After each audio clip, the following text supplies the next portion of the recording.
There's this great line in a G.K. Chesterton novel. In The Man Who Is Thursday, Scotland Yard is able to prevent a crime because one of their detectives knows the rules for writing a triolet. Obviously, this is nonsense, but it does show that a triolet is a rather obscure kind of poem. So let's figure out the rules for writing a triolet and look at some interesting examples. The triolet was popular with the troubadour poets of the Middle Ages. In English literature, the triolet did not gain much popularity until the 19th century. A standard triolet consists of 8 lines of 8 syllables each. You can cheat a little with the syllable count. The first 2 lines of the poem are repeated. Line 1 is repeated in lines 4 and 7. Line 2 appears again in line 8. The triple repetition of the first line is what gives the poem its name, triolet. The rhyme scheme also involves a great deal of repetition. Only 2 rhymes are used, and in some triolets, the poet tries to stick with the same 2 sounds. The triolet therefore presents a challenge to the poet. How do you make all this repetition meaningful? How can you use it to your advantage?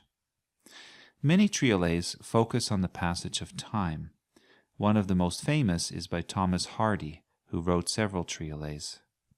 How great my grief, my joys how few, since first it was my fate to know thee. Have the slow years not brought to view how great my grief, my joys how few, nor memory shaped old times anew, nor loving kindness helped to show thee how great my grief, my joys how few, since first it was my fate to know thee. For the reader, the fun lies in figuring out how to interpret the shifts in tone. Does the speaker become increasingly bitter?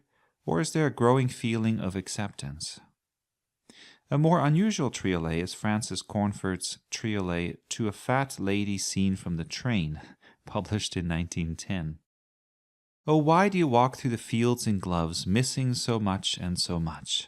Oh, fat white woman whom nobody loves, why do you walk through the fields in gloves, when the grass is soft as the breast of doves, and shivering sweet to the touch? Oh, why do you walk through the fields in gloves, missing so much and so much?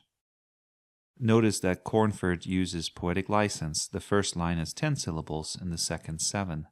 In addition, the O is dropped in line 4. Such variations are perfectly allowed. Cornford's rather harsh poem led to various parodies, including a famous one by G.K. Chesterton. You can pause the video and read it yourself if you like. Of course, Chesterton's poem is not a triolet, but it is rather funny. I'll leave you here with a couple of triolets I made up myself. The first is a lament over the fact that the plum tree I planted has likely not survived the winter. I check my plum tree every day to see if it is still alive. I'm waiting all the month of May. I check my plum tree every day. Perhaps the time has come to pray that my beloved plum may thrive. I check my plum tree every day to see if it is still alive. The second triolet is about the world of sports, where the failure of one's favorite team can always be blamed on the referees. Is this the year we win it all, or will the refs mess up again? This team is destined for a haul. Is this the year we win it all? I can't believe they made that call. How did they miss that? It's insane. Is this the year we win it all?